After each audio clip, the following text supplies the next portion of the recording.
Few brands in watchmaking can claim a resume quite like Longines. Founded back in 1832 in St. Amir, Switzerland, the brand takes its name from the riverside plot of land, Les Longines or Long Meadows, where it built its factory back in 1867, a factory that it still occupies to this day. And that winged hourglass logo you see on the dial, it's recognized as one of the oldest active registered trademarks in the world. Longines spent the following century racking up plenty of horological firsts, from pioneering pocket chronographs in the late 1800s to timing Charles Lindbergh's transatlantic flight in 1927. But today, we're focused on one of the most storied names in the brand's catalog, the Conquest. Introduced in 1954, the Conquest holds the distinction of being the first Longines collection to have its name protected by the Swiss Federal Intellectual Property Office, and it's served as the brand's do-everything sports watch ever since. When Longines rebooted the Conquest in 2023, it was nearly a complete overhaul. Gone were the previous generation's polarizing oversized Arabic numerals at 12 and 6, along with the dive watch levels of water resistance that muddied the model's identity. In its place was now a cleaner, more refined take on an everyday sports watch. Of course, the reception was overwhelmingly positive, but there was still one glaring exception. The collection first launched in both a 41mm and a 34mm, leaving a gaping hole right where most enthusiasts wanted it. The comment section spoke, Longines listened, and the Conquest 38mm arrived shortly after, quickly earning nicknames like the affordable Aqua Terra and the date just for the masses from the community. We've been wearing this watch on and off over the years, and since it's become a staple in our own rotation, we thought it earned itself its own review to see if the hype still holds up. So without further ado, let's get into our review of the Longines Conquest 38mm. Pulling the Conquest 38mm out of the box, the first thing that strikes you is just how much more expensive it looks than the $2,400 price tag would suggest. The sunray black dial, the interplay of brushed and polished steel, and the sheer density of the head and bracelet. It really does feel like a watch from the tier above. Longines offers a 38mm in 5 sunray dial options: black, silver, blue, green, and a champagne that replaced the outgoing 41mm chocolate brown. The black, blue, and green variants can also be had on color-matched rubber straps, though it is the bracelet that steals the show here, more on that later. And that's really the whole story here. The internet loves to frame this watch as a budget Rolex date just, but spend a few minutes with it and the comparison that keeps surfacing, both in our minds and all over the comment section, is the Omega Aqua Terra. The polished bezel, the applied indices, the sporty yet dressy character, and the everyday versatility all point squarely in that direction. And plenty of owners have told us they cross-shop the two directly before landing on the Longines at a third of the price. Of course, the $2,400 price bracket is contested territory, sandwiched between cheaper value monsters like the Tissot PRX Powermatic 80 well below, and entry luxury heavyweights above. But we think the Conquest makes a really compelling case across the board. On paper, the Conquest measures 38mm across, 46.8mm lug to lug, and 10.9mm thick. And in practice, those numbers translate beautifully. It's substantial enough to hold real presence, some enough to disappear under a cuff, and the proportions sat right at home on our wearer's 6.75-inch wrist shown here. If anything, the watch wears a touch larger than 38mm thanks to the slim, fixed bezel, giving the dial nearly all of the real estate. The finishing is where Longines really shows off its value chops. The top of the lugs and case are vertically brushed, while the bezel and case sides are polished to a mirror shine. It's a combination that catches light wonderfully, but will also pick up desk diving scratches faster than an all-brushed tool watch would.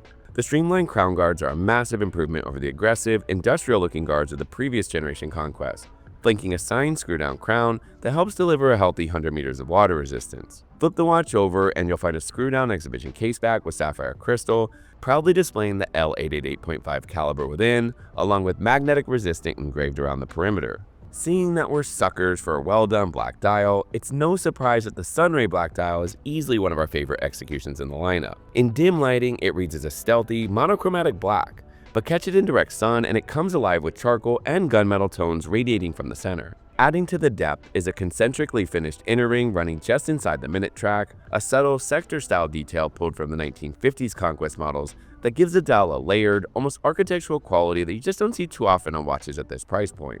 The applied trapezoidal hour markers are beveled on every edge and polished to match the Dolphin-style handset, and both catch light beautifully against a dark backdrop. Up at 12, the applied winged hourglass logo balances the spacious Conquest automatic text above the 6, and Longines deserves some credit for keeping the dial refreshingly free of clutter. At 6 o'clock sits a date window, and with this black variant, the date disc is color matched to the dial, a detail we're thrilled about, though we'd note that the green and champagne variants make do with white discs, and it's something you'll see owners complaining about across the forums. Up top is a sapphire crystal with several layers of anti-reflective coating on both sides, and legibility is excellent day to day. Unfortunately, nighttime is a bit of a different story. Longines applies Swiss Superluminova to the hands, the larger cardinal markers, and small square plots beside the remaining indexes, but the glow is faint and fades a bit too quickly. It's serviceable for a midnight glance, but if Luma is a priority, this definitely is not the watch for you. It's the most consistent critique from the community, and after our time with the watch, we can't really argue with it. Under that exhibition case pack beats the caliber L8 8.5, and it's arguably the single biggest reason to buy this watch. The movement is based on the ETA A31.L11, itself built on the architecture of the slim, workhorse ETA 2892-A2. And thanks to Longines' privileged position within this watch group, it's a caliber you won't find in watches from competing brands at this price point. The movement beats at a slightly slower 25,200 vibrations per hour, or 3.5 Hz, which combined with a larger mainspring barrel stretches the power reserve to a full 72 hours. The L8 8.5 3.5 Hz rate keeps a noticeably smoother second sweep while still clearing 3 full days off the wrist. The 2892 architecture is also the slimmer, more premium base that ETA reserves for its upmarket clients, and it's also a big part of why the Conquest wears under 11mm thick. Even more impressive is a monocrystalline silicon balance spring, a technology that up until recently was reserved for watches that cost multiples of this price. Silicon is impervious to magnetism, and it's the reason that caseback proudly reads magnetic resistant.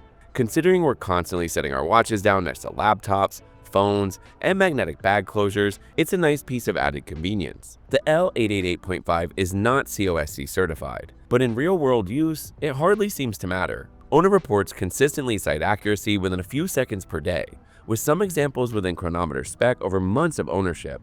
Not to mention hand winding the crown is remarkably smooth. Rounding things out are 21 joules, hacking seconds, and tidy, if modest, finishing with a signed rotor. For $2,400, we're struggling to name a better equipped three-hander. The Conquest comes fitted on a stainless steel H-link bracelet that continues the case's brushed and polished finishing, with polished center links adding just enough flash. It's supple, articulates well, and it wears comfortably through a full day. There are, however, a few quirks worth flagging. The lug width is an oddball 19mm, which limits your aftermarket strap options a bit. The spring bars also aren't quick release, so you'll need a tool for swaps. The bracelet tapers down to a butterfly clasp with a push-button release, which keeps the underside sleek, but it offers no on-the-fly micro adjustment. Longines includes half links on either side to dial in your fit, and we found a comfortable setting without too much hassle. Still, on sweltering summer days like we're having now here in Los Angeles, we would have loved a quick way to let the bracelet out. It's the #1 request from owners, and we'd echo it. So, the question we always ask ourselves at the end of a review, is the Longines Conquest 38mm worth it? Let's take a look at the landscape. The closest cross shop lives in-house, the Longines Spirit 37 at $2,850, running the same caliber family with COSC certification and a full-on pilot's package. But the real head-to-head would probably be Tudor's Black Bay 136, around $4,700, which counters with a COSC certified manufacturer caliber, a 70-hour reserve, and the on-the-fly adjustable clasp the Conquest lacks. It's definitely a phenomenal watch, but it also costs nearly twice as much. Up at the aspirational end, the Omega Aqua Terra 38mm around $7,100 and Rolex Datejust north of $8,000 offer superior finishing, but you're paying nearly triple the price. The Conquest slots into that ladder beautifully.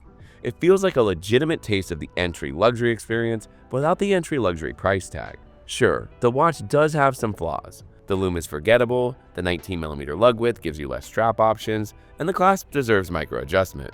But none of those come close to sinking what is otherwise one of the most complete everyday watches we've handled at this price. We think it's a fantastic watch for the enthusiast graduating to their first serious Swiss automatic, the one-watch collector who needs a versatile everyday piece, or frankly, anyone who's been eyeing an Aqua Terra but can't really wrap their head around the price. And to be clear, the Conquest 38mm isn't pretending to be a Rolex or an Omega, and it's proof that Longines doesn't need to. As always, we'd love to hear from you. Does the Conquest 38mm live up to the affordable Aqua Terra hype, or are there better everyday watches at the $2,500 price point we should be looking at?